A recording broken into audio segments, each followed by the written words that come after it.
If you've ever sat down to scrapbook and didn't know where to start or didn't want to cut into your favorite papers, this is exactly why I create workshops. In today's video, I'm going to walk you through all of these layouts.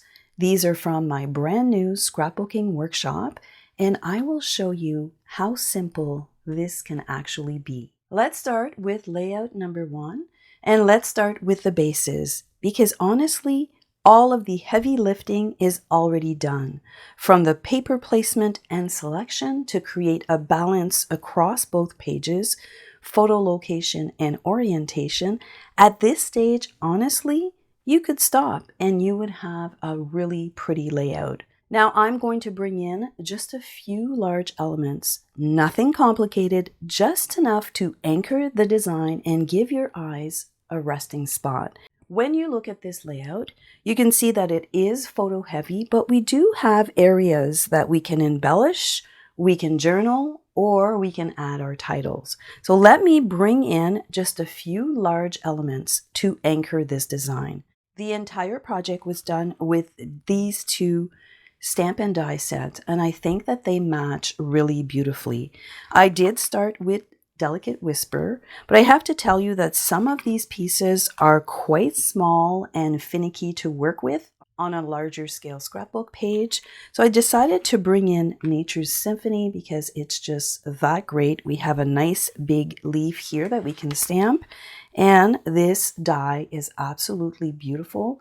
It creates an awesome cluster with very little effort. So let me show you how that looks.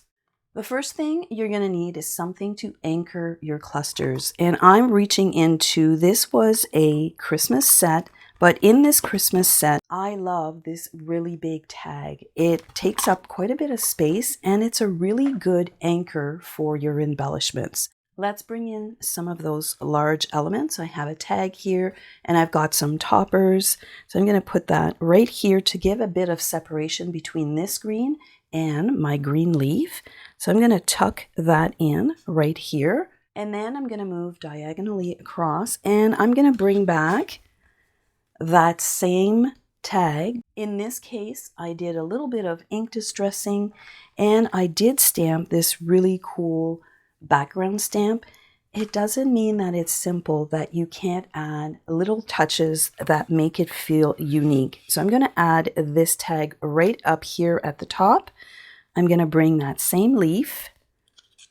I'm going to tuck that underneath my photo. And this I'm going to have to, make sure that it doesn't go over the edge. When you're building layouts without photos, the one thing that I have noticed is that it eliminates some uncertainties. Example, if one of my picture had pink in it or red in it, I would totally focus on the red and the pink of the photo, and it would really distract me from creating a good solid base. So I do like working without photos. I do have photos in mind, but I'm not going to get hung up on that one photo that possibly doesn't match this paper. And it happens a lot more than you think. So I've got my two main elements here, and I'm going to bring in just a touch of glam because this paper has really, really nice foiling. We have our two main clusters. You could definitely stop here, but I'm going to talk to you very quickly about the titles. Now, all of my workshop have very generic titles, and that's done on purpose so that you can really explore what kind of photos you want to put on. Now, you've probably seen me redo layouts here on my channel because I build these workshops. I don't always have photos, and my titles, sometimes they don't work, but I'm trying to keep them very neutral. And because I'm not sure if this title is going to work, I've adhered it down on vellum, and I'm going to sneak it right here. This is a really generic title, but I think that it looks pretty. It takes up that space. And do you see how with two very simple cluster, a nice title, here you could do two things. You could definitely add your journaling on a journaling card, or if you have even more photos, you could add a photo right here.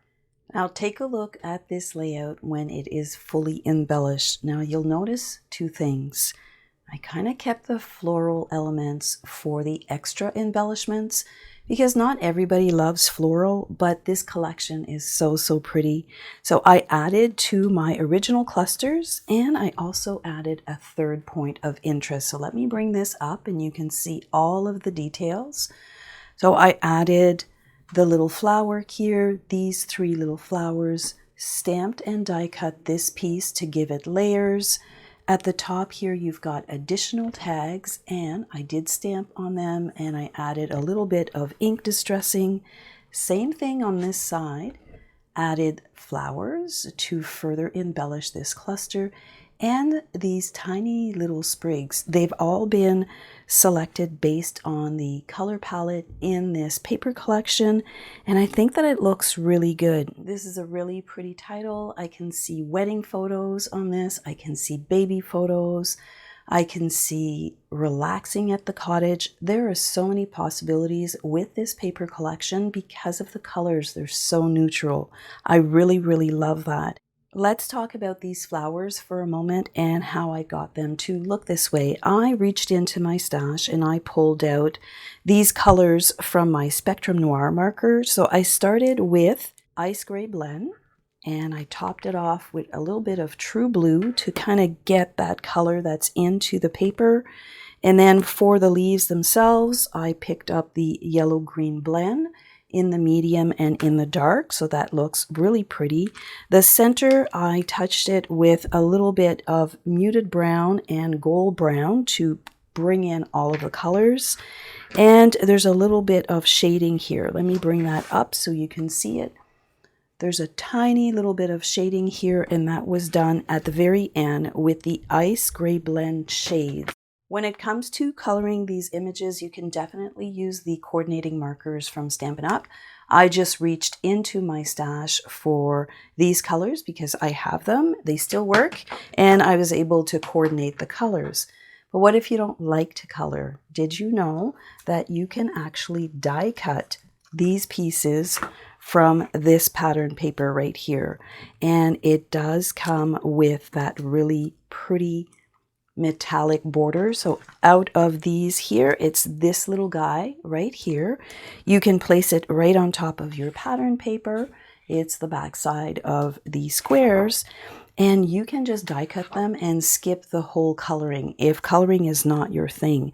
I want to place them on top and just show you why I decided that coloring them was worth the effort. I find that they blend in a little bit too much. Now that is definitely a preference, and again, if you don't like to color, you have the option of die cutting these cute little flowers and move on to layout number 2. Let's take a look at layout number 2, and I'm going to do the same thing. I'm going to show you the base pages where all the magic happens, where all the papers are selected, the photos, the orientation, and the placement.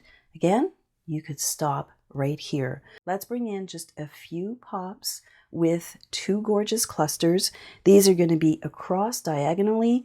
I want to create like something long here, and it can be done very simply. You're not going to be surprised when I tell you that I'm going to bring in the big leaves, and these have been cut out of copper foil. I did trim this one down because these are so big.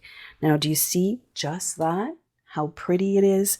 We're going to do the same thing here, but because we are dealing with the opposite color, I'm going to bring in Secret Sea for my leaves, and these 2 have been trimmed down.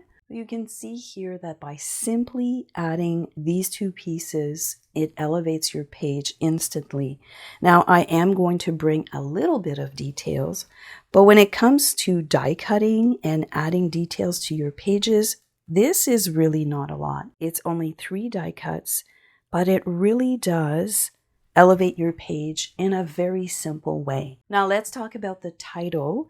And titles are not always easy because we don't have a lot of things that we can work with. For my first title, I pulled out Alphabet a la Mode because it was nice and thin. But when it came to here, it would have gone over the photos. And that's okay if your photos permit that. because I don't know what kind of photos I'm dealing with right now, I tried something different, and I think that it is really, really cool. Now, in the project file, you will have access to this printable image, which is a title, and I'm going to place that right here. Now, it is subtle, but I'm going to talk you through how I got it done. Let's take a look at that. It reads, "Beautiful day." Let me bring something so that you can see it. So this is a printed title on vellum. So I printed my title on vellum. I have an offset around each of the letters that are similar to the color in my leaves.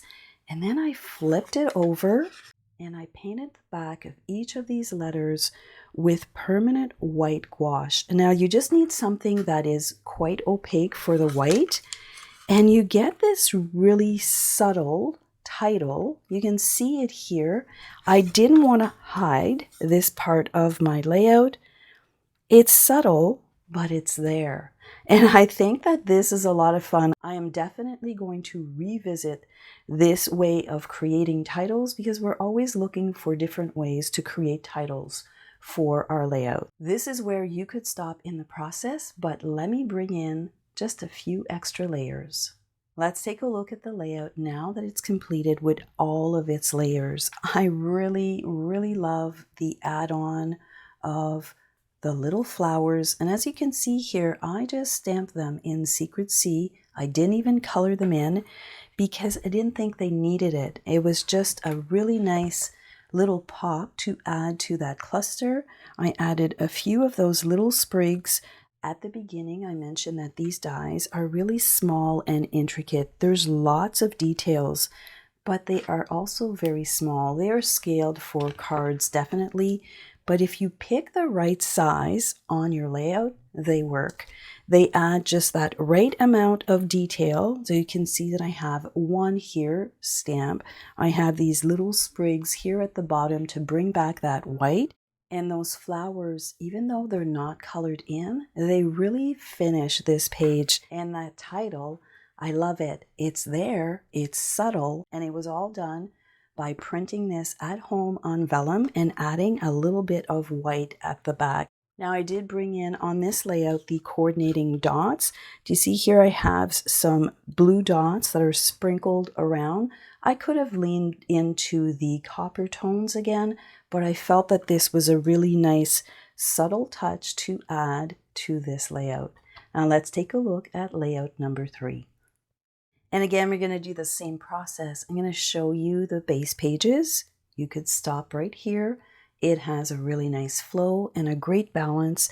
Let's take a look on how my assembly guides are built for these workshops. Now you have a one-page document for each of the layouts, unless you need more, and everything is on one page. Now here I still have to take photos of the completed layout, so you will have full photos of the completed layout. You have a reference here on how to cut your papers, a full-on sketch, and right here on the side I will add all of the dimensions. So when you are working through this document, you would pull out the pages that you need for layout 1, 2, and 3 and cut them accordingly. I've stopped combining my cutting diagrams on a full sheet only because sometimes you don't want to cut all 3 layouts. You only want to cut layout number 1, but you still have all the measurements and a reference. You can definitely pull out all of the pages you need as far as pattern paper and cardstock and work through each of the layout individually or together. It's up to you. I'm giving you the freedom to make these your very own. And that's why I'm showing you how they start. They start with a good solid base.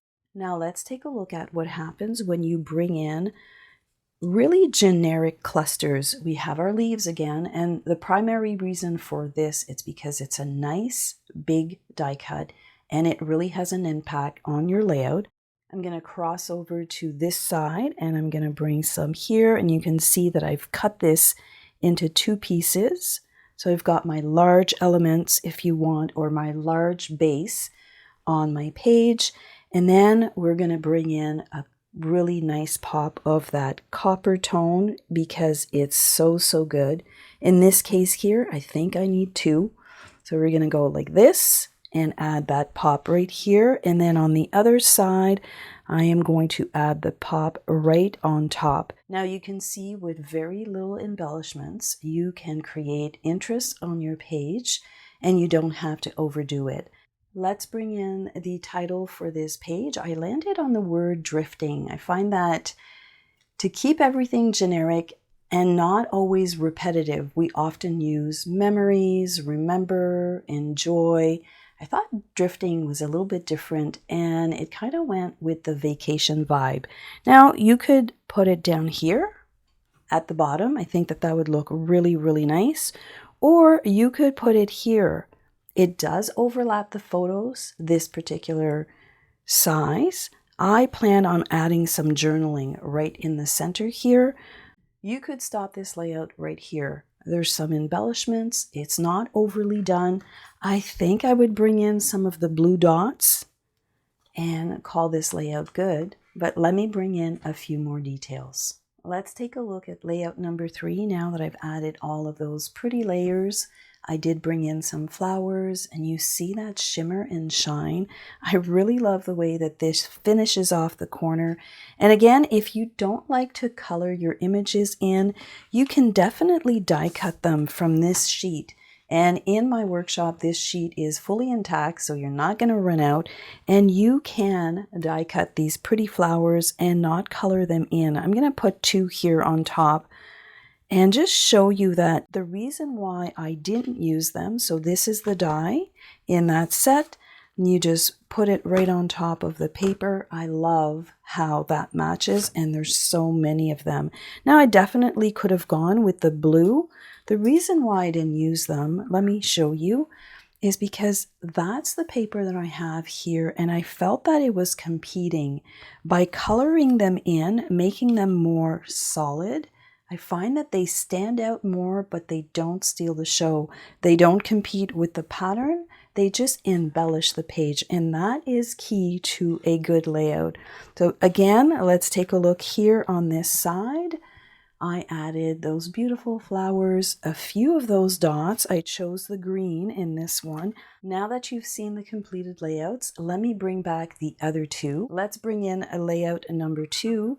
And one of the biggest benefits in working this way is the time you save.